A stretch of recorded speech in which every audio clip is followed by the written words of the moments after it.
साल 1657, एक ऐसा दौर जब भारत का इतिहास करवट ले रहा था। मुगल बादशाह शाहजहां की सत्ता हिल रही थी और दक्षिण में एक नया सितारा उभर रहा था, छत्रपति शिवाजी महाराज। यह वही समय था जब मुगलों और मराठों के बीच संघर्ष की चिंगारी भड़की थी, जो आगे चलकर एक भीषण जंग में बदल गई। लेकिन यह दुश्मनी शुरू कैसे हुई? क्यों शिवाजी और औरंगजेब एक दूसरे के सबसे बड़े दुश्मन बन गए? आज की इस वीडियो में हम इसी संघर्ष की शुरुआत की कहानी जानेंगे, जो भारत के इतिहास को हमेशा के लिए बदलने वाली थी। शिवाजी महाराज का जन्म 1630 में शिवनेरी किले में हुआ। बचपन से ही उन्होंने युद्ध कला और राजनीति की गहरी समझ हासिल की। उनके पिता शाहजी भोंसले बीजापुर सल्तनत के एक सेनापति थे, लेकिन शिवाजी ने ठान लिया था कि वे एक स्वतंत्र हिंदवी स्वराज्य की स्थापना करेंगे।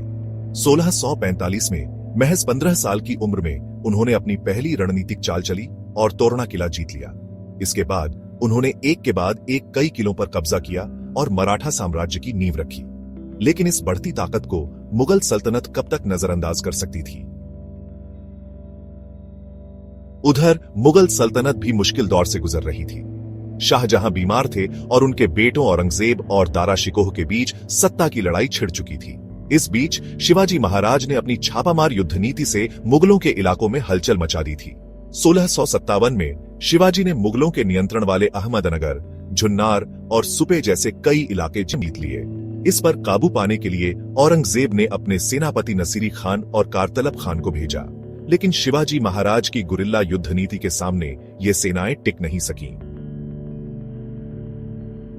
शिवाजी महाराज की बढ़ती ताकत से चिंतित बीजापुर सल्तनत ने अफजल खान को भेजा, जो शिवाजी को धोखे से मारना चाहता था।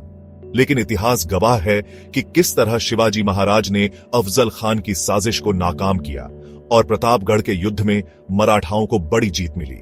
इस जीत से मुगलों की चिंता और बढ़ गई, क्योंकि अब शिवाजी को रोकने वाला कोई नहीं था।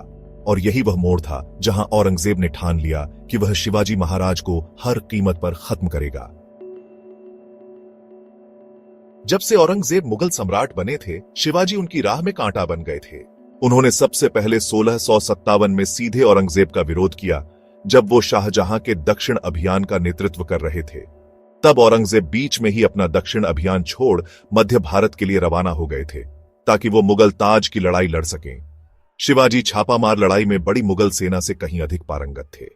अप्रैल 1663 में उन्होंने पुणे में औरंगजेब के मामा शाइस्ता खां के घर रात में घुसकर धावा बोला। शाइस्ता खां को औरंगजेब ने दक्षिण में अपना वायसराय नियुक्त किया था और वो पुणे में लाल महल में रह रहा था, जहां शिवाजी ने अपना बचपन बिताया था। शाइस्ता खां के खानसामे रोजा अफ्तार करने के बाद सोने जा चुके थे। कुछ खानसामे जागकर सुबह की सहरी तैयार कर रहे थे। शिवाजी और उनके साथियों ने बिना शोर मचाए उन खानसामों को मौत के घाट उतार दिया। जब शिवाजी शाइस्ता खां के शयन कक्ष में पहुंचे तो वहां मौजूद महिलाओं ने शोर मचा दिया। इससे पहले कि शाइस्ता खां का हाथ अपने हथियार के पास जाता, शिवाजी ने तलवार के एक वार से उसका एक अंगूठा काट दिया। तभी महिलाओं ने कमरे में जल रहे लैंप बुझा दिए। अंधेरे में दो मराठा सैनिक पानी की एक टंकी से टकराए और उसी अफरा तफरी में शाइस्ता खां की गुलाम औरतों ने उसे एक सुरक्षित स्थान पर पहुंचा दिया। शाइस्ता खां की मदद के लिए सबसे पहले उसका लड़का अबुल फत खां सामने आया। उसने 2 या 3 मराठा सैनिकों को जान से मार दिया, लेकिन उसके बाद मराठा सैनिकों ने उसको मार दिया। इससे पहले कि शाइस्ता खां के सैनिक समझ पाते कि माजरा क्या है, शिवाजी ने तुरंत वो जगह छोड़ दी। इस पूरे अभियान में सिर्फ 6 मराठा सैनिक मारे गए, जबकि 40 सैनिक घायल हुए। जबकि उन्होंने शाइस्ता खां के बेटे, उसके 40 सहायकों को मारा और खुद शाइस्ता खां को घायल कर दिया। इस घटना के बाद शिवाजी की ख्याति पूरे इलाके में फैल गई। जब औरंगजेब को इसकी खबर मिली तो उसने इसके लिए शाइस्ता खां की लापरवाही को जिम्मेदार ठहराया। वो शाइस्ता खां से इतना नाराज हुआ कि उसने उसका तबादला बंगाल कर दिया। जय सिंह के बार बार अनुरोध करने पर शिवाजी औरंगजेब से मिलने आगरा जाने के लिए तैयार हो गए। औरंगजेब के दरबार में शिवाजी के साथ अच्छा व्यवहार नहीं किया गया। जब शिवाजी ने चिल्लाकर इसका विरोध किया तो उन्हें गिरफ्तार कर लिया गया। लेकिन कुछ दिनों बाद शिवाजी अपने बेटे संभाजी के साथ वहां से निकल भागने में सफल हो गए।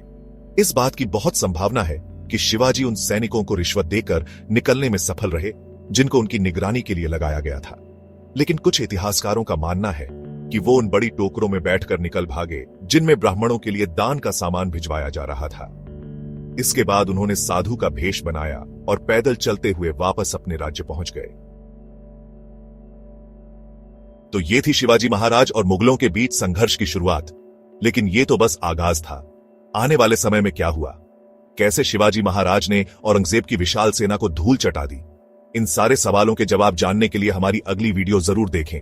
अगर आपको यह वीडियो पसंद आई हो तो लाइक करें, चैनल को सब्सक्राइब करें ताकि आपको हमारी अगली कहानी सबसे पहले मिले।